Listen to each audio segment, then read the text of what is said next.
Mic check, 1 2 1 2. Mic check, guys. We back with another banger. Yes, we're back with another banger. I'm recording another banger. I appreciate you guys coming through. You already know, man. It's your boy Topz.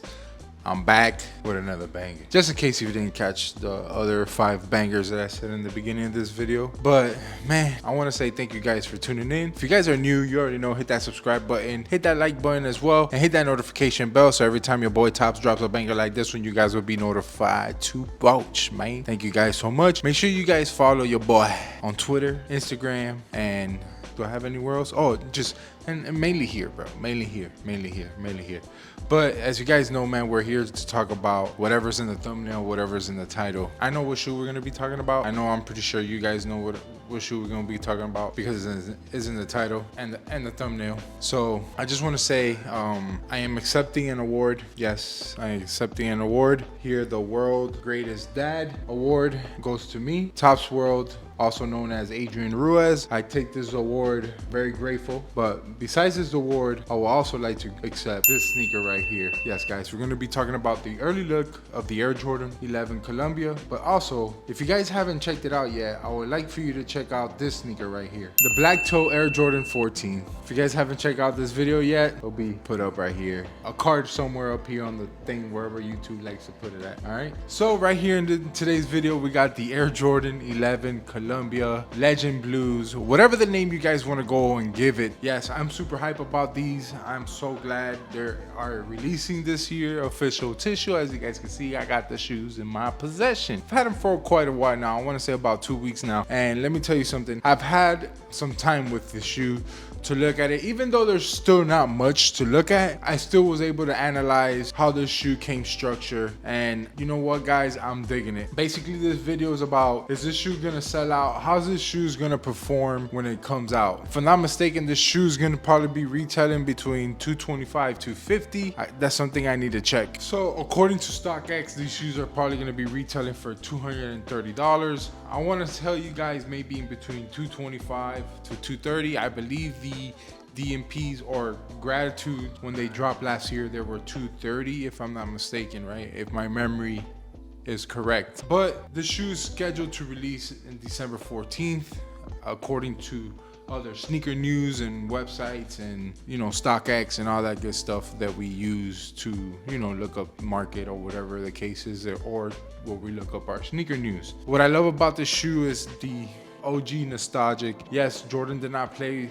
in this shoe until like an all-star weekend or something like that, if I'm not mistaken. Yeah, I know my other in the black toe video, I got fact checked in the sense that Jordan had a memorable moment, when actually Jordan had multiple memorable moments playing in the finals with the Air Jordan 14s. If you guys know, you know. If you were alive around that era, you guys know that he put it down wearing the Air Jordan 14. And he also put it down with the Air Jordan 11, which is the year he came back from retirement, right? Where we skipped the Air Jordan 10. And, at the end of the day, the Air Jordan 11 is the most iconic silhouette in the Air Jordan lineup, in my opinion, right? Everybody's probably going to say the Air Jordan 1 or the Air Jordan 3, the Air Jordan 4. I love all those shoes, but hey, what made it for me and what kind of made me back when I was a child back in 95 was the Air Jordan 11. 95, 96 definitely was the Air Jordan 11. I just want to give you guys a little bit of my thoughts and opinion and what I feel this shoe is gonna do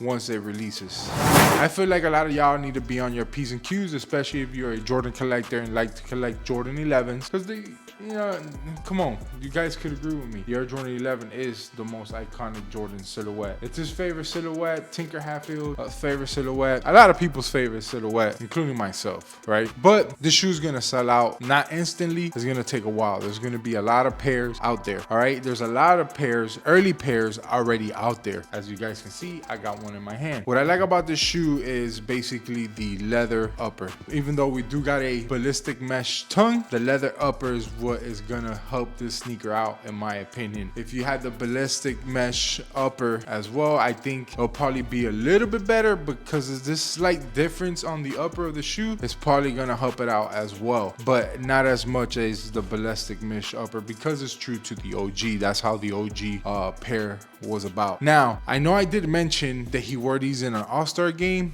It's something that I need to Google search real quick. But if I'm not mistaken, the Air Jordan 11 Columbia was debuted in an All-Star game. But let's go ahead and fact check real quick.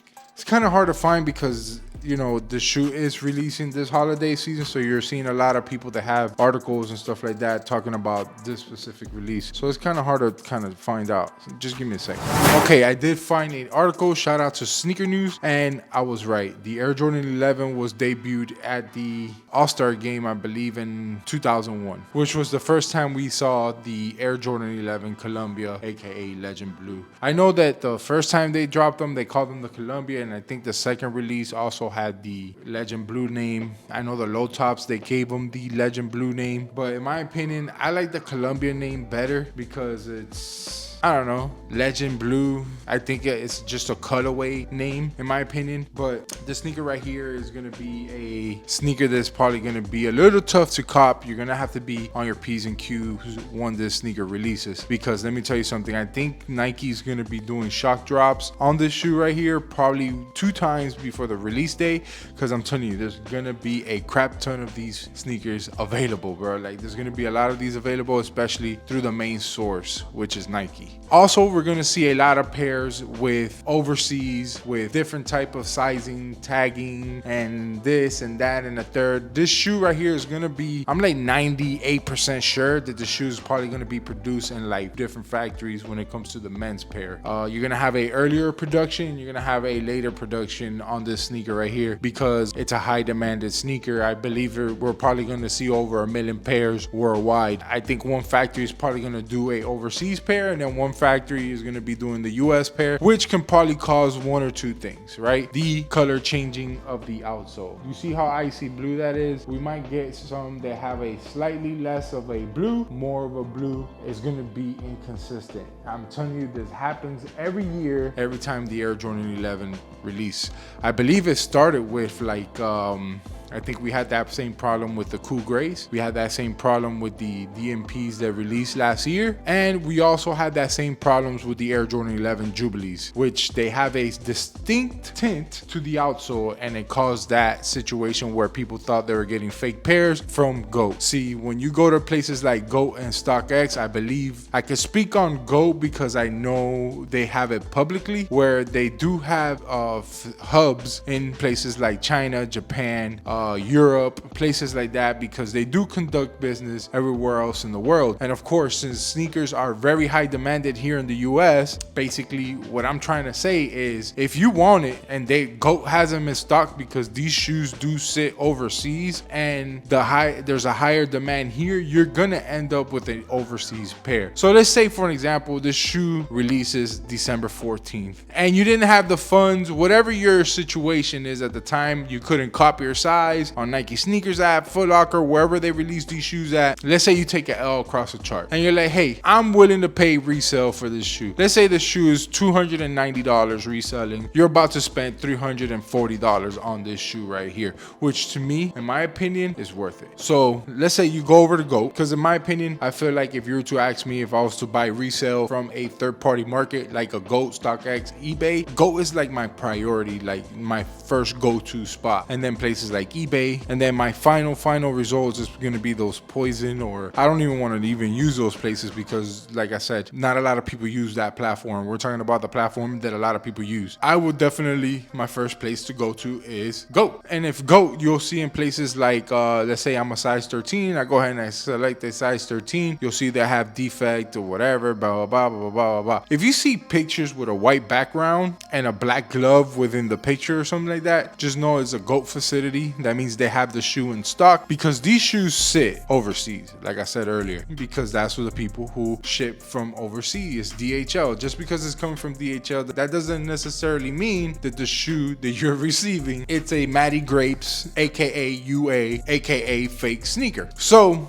with that being said, just, you know, do your homework when it comes to these shoes, man. Just know they're going to be made in multiple factories. The times that I do see in the 11s is different factories. You're going to probably see on the back of the tag, if you look up the tag, you'll probably see like an LM or a SZ factory or an LN4, stuff like that. Those are the initials they use for each factory to identify where this shoe was actually made at. So needless to say, and the whole point of this video is the shoe is gonna do numbers. And if you go and you take an L and you go resale, I think you'll be fine. Yes, there's gonna be fakes out there, but the Air Jordan 11, to me, it's almost one of the easiest shoes, even on the best fakes out there, to identify, because the Jordan brand did a few things to this shoe to make them different. Now, according to the factory of the pair that I have here, but I did notice a few things that I was able to analyze and all that good stuff, because, you know, I do check the things with the stuff with the things with the stuff with the things in them, you know what I'm saying? And, you know, I suggest you guys get a black light as well to make sure when you do buy shoes in these third parties, you guys can, you know, kind of do your own you know. But with that being said, man, I hope this video helps you out in the sense of understanding how you're gonna approach this sneaker when this shoe releases. If it do release in December 14th, I believe that is a Saturday, and all that good stuff. I hope it helps you out in the sense of like, damn, is Topz right? Could this shoe be a little bit difficult to cop? I don't know. I feel like a lot of people are gonna end up with like 3 pairs of these suckers, man. So, you know, you already know that the third party market is going to be flooded with these shoes right here. And, you know, I think I'm just going to stick with this. I might just go after a retail pair coming from the main source of Nike. That's where I'm going to test my luck. I am keeping this pair right here. I won't be keeping this shoe like one to rock, one to stock type deal, because this shoe will yellow due to time. It will deoxidize if you don't keep them in a proper spot. So in a way, I kind of feel like this video is kind of like everywhere, but yeah, man, just be on your P's and Q's. If you're still here in this video, please put a 26 in the chat. You already know. Thank you guys so much for watching today's video. And it's your boy TOPZ, and I'm out. Peace.